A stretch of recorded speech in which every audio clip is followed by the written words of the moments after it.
আসসালামু আলাইকুম। সবাই কেমন আছেন? আজকে আপনাদের মাঝে উপস্থিত হয়েছি নতুন একটা ভিডিও নিয়ে। আপনারা সবাই আমার সাথে থাকুন এবং ভিডিওটা উপভোগ করুন।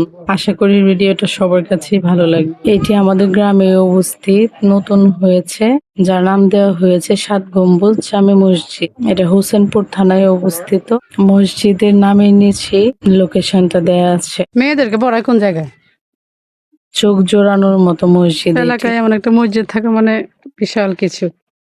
বিদেশি স্টাইলকে ফলো করে মসজিদটা মূলত নির্মাণ করা হয়। সৌদি আরবে নাকি হরহামেশা এরকম মসজিদের অভাব নেই। আমাদের গ্রামের জন্য এটা খুবই সুনামের বিষয় হয়ে দাঁড়িয়েছে, কেননা প্রতিদিনই দূর দূরান্ত থেকে অনেক মানুষ আসে এই মসজিদটা দেখার জন্য।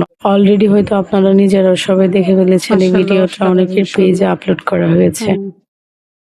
আম্মু, দেখছো কত সুন্দর মসজিদ এটা? মসজিদটা এজন্যই আনকমন, কারণ এখানে পুরুষদের পাশাপাশি মহিলাদের নামাজ পড়ারও বিশেষ ব্যবস্থা রয়েছে এবং প্রচুর ঝড় বাদলেও বা বৃষ্টিতেও সাথে কারোর মৃত্যু বাগানও হলে করছে দেখেন। জানাজা পড়ার জন্য বাইরে দাঁড়িয়ে বৃষ্টিতে ভিজতে হবে না। মসজিদের ভিতরে জানাজা জি পড়ার মা। মতো রয়েছে বিশেষ ব্যবস্থা, যেটা আসলেই মন কাড়ার মতো। এরকম উদ্যোগ নিয়ে কোনো এলাকায় এরকম ভাবে কোনো মসজিদ তৈরি হয়েছে কিনা আমার জানা নেই, কিন্তু আমার দেখা এটা প্রথম মসজিদ যেখানে এত রকমের ফেসিলিটি রয়েছে। চারদিকে খোলামেলা মুক্ত জায়গার মধ্যে এমন মসজিদ দেখে আমার তো বাসায় আসতেই মন চাচ্ছিল না। ওইখানে দাঁড়িয়ে থাকতে ইচ্ছা করছিল। যারা এমন একটি উদ্যোগ নিয়ে এত সুন্দর একটা মসজিদ এলাকাবাসীর জন্য তৈরি করেছে, তাদের জন্য মন থেকে আল্লাহ যেন তাদের এই উদ্যোগটা কবুল করেন, তাদেরকে নেক হায়াত দান করেন এবং সদা সর্বদা ভালো রাখেন। আর এমন ভালো কাজ করার তৌফিক দান করেন।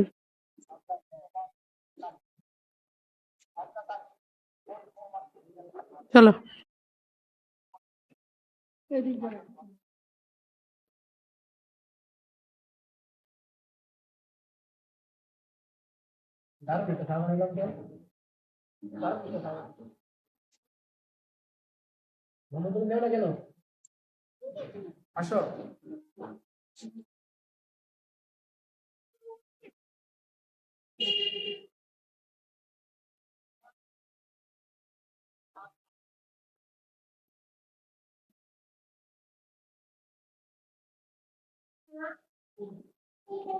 বেদনা দাদুরা আসে কোন দিক কোন জায়গায় আসে?